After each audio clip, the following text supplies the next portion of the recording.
Hi hello నమస్తే friends, welcome back to Soujanya kitchen. నేను మీ సౌజన్యం. ఈరోజు వీడియో వచ్చేసి ఎంతో హెల్దీ అయిన రాగి లడ్డు ఎలా చేసుకోవాలో చూపిస్తున్నానండి. రాగిలో ఐరన్ ఎక్కువగా ఉంటుంది, అలాగే మనం షుగర్ యూజ్ చేయట్లేదు కాబట్టి ఎవరైనా హ్యాపీగా తినొచ్చండి. రోజుకు ఒక లడ్డు చప్పున తీసుకుంటే ఆ రోజుకి కావాల్సిన ప్రోటీన్స్ అన్ని చక్కగా అందుతాయి. మరి అలాంటి హెల్దీ అయిన రాగి లడ్డుని ఎలా చేసుకోవాలో చూసేయండి. ఇప్పుడు ఒక కప్పు రాగి పిండిని తీసుకోండి, అలాగే హాఫ్ కప్పు ఓట్స్ని తీసుకోండి, అలాగే హాఫ్ కప్పు డ్రై ఫ్రూట్స్ని తీసుకోండి. ఇక్కడ డ్రై ఫ్రూట్స్ ఆప్షనల్ అండి, మీ దగ్గర ఉంటే తీసుకోండి, లేదంటే వాటి బదులు వేరుశనగ పప్పు కానీ లేదా నువ్వులు కానీ తీసుకోండి. ఇప్పుడు ఒక కప్పు బెల్లం తురుము తీసుకోండి. ఇప్పుడు ఓట్స్ని అంటే డ్రై ఫ్రూట్స్ని ఫ్రై చేయడానికి స్టవ్ ఆన్ చేసి బాండీ పెట్టుకుని డ్రై ఫ్రూట్స్ వేసుకుని చక్కగా డ్రై ఫ్రూట్స్ లోపల వరకు ఫ్రై అయ్యేంత వరకు ఫ్రై చేసుకోండి. ఇలా ఫ్రై అయిన డ్రై ఫ్రూట్స్ని ఒక ప్లేట్లోకి తీసుకుని చల్లారనివ్వండి. ఇప్పుడు అదే బాండీలోకి ఓట్స్ కూడా వేసుకుని ఓట్స్ క్రిస్పీగా అయ్యేంత వరకు ఒక 2-3 నిమిషాలు ఫ్రై చేసుకోండి. ఓట్స్ ఇలా చక్కగా ఫ్రై అయిన తర్వాత మనం ఇందాక డ్రై ఫ్రూట్స్ వేసుకున్న అదే ప్లేట్లోకి వేసుకుని చల్లారనివ్వండి. ఇప్పుడు అదే బాండీలోకి 1 టేబుల్ స్పూన్ నెయ్యి వేసి హీట్ చేసుకోండి.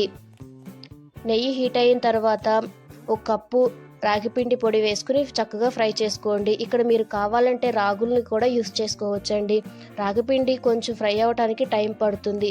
రాగిపిండి మంచి స్మెల్ వచ్చేంత వరకు ఒక 5-10 నిమిషాలు మంటను మీడియం ఫ్లేమ్లో పెట్టి ఫ్రై చేసుకోండి. రాగిపిండి ఫ్రై అయిన తర్వాత ఒక కప్పు బెల్లం తురుము కూడా వేసి ఒక 2 నిమిషాలు చక్కగా ఫ్రై చేసుకోండి. ఇలా ఒక 2 నిమిషాలు ఫ్రై చేసుకున్నాక రాగిపిండిని చల్లారనిచ్చుకోండి. ఇప్పుడు మిక్సర్ జార్లోకి మనం ఫ్రై చేసుకున్న డ్రై ఫ్రూట్స్ ఓట్స్ని వేసుకోండి, అలాగే 4 ఇలాచీని వేసుకుని ఒకసారి మిక్సీ పట్టేసుకోండి. మరీ మెత్తగా కాకుండా కొంచెం బరగ్గానే మిక్సీ పట్టుకోండి. ఇలా మిక్సీ పట్టేసుకున్నాక చల్లార్చుకున్న రాగిపిండి బెల్లం తురుము కూడా వేసి ఒకసారి మిక్సీ పట్టేసుకోండి. ఇలా మిక్సీ పట్టుకోవటం వల్ల బెల్లం తురుము అనేది చక్కగా పిండిలో కలిసిపోతుంది. ఇప్పుడు ఈ రాగి పిండిని ఒక బౌల్లోకి వేసుకోండి. ఇప్పుడు కాచిన నెయ్యిని కొంచెం కొంచెంగా పోసుకుంటూ కలుపుకోండి. పిండి వేడిగా ఉంటుంది కాబట్టి ఫస్ట్ స్పూన్తో కలుపుకొని తర్వాత చేత్తో చక్కగా కలుపుకోండి. మనకి ఉండలు చుట్టడానికి వీలయ్యేంత వరకు నెయ్యిని పోసుకుంటూ కలుపుకోండి. ఇక్కడ మీరు నెయ్యి తీసుకోవటం ఇష్టం లేకపోతే ఆ ప్లేస్లోకి కాచిన పాలైనా తీసుకోవచ్చండి. కానీ కాచిన పాలతో చేసిన లడ్డూలు ఎక్కువ రోజు నిలవ ఉండవు కాబట్టి నెయ్యినే తీసుకోండి.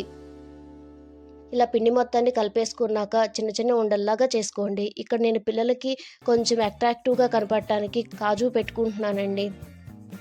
మీకు కావాలంటే యాడ్ చేసుకోండి, లేదంటే స్కిప్ చేసుకోండి. ఇలానే పిండి మొత్తాన్ని చిన్న చిన్న లడ్డూల్లా చేసుకోండి. ఇక్కడ మీరు నెయ్యిని కానీ బెల్లాన్ని కానీ యూజ్ చేయటం ఇష్టం లేకపోతే మనం డ్రై ఫ్రూట్స్ లడ్డూకి ఎలాగైతే ఖర్జూరం పేస్ట్ వేసుకుంటామో అలాగే ఖర్జూరం పేస్ట్ వేసుకుని కూడా మీరు లడ్డూలా చేసుకోవచ్చండి. ఇంతేనండి, చాలా ఈజీగా చుట్టేసుకోవచ్చు. ఇలా రెడీ అయిన లడ్డూలు మనకి 1 మంత్ వరకు పాడైపోకుండా ఉంటాయండి. మరి ఈ హెల్దీ అయిన రాగి లడ్డు మీకు ఎలా అనిపించిందో కామెంట్ చేయండి. వీడియో నచ్చినట్టయితే లైక్ చేయండి, షేర్ చేయండి, సబ్స్క్రైబ్ చేయటం మాత్రం మర్చిపోకండి. Okay, thank you friends, thank you for watching. Bye.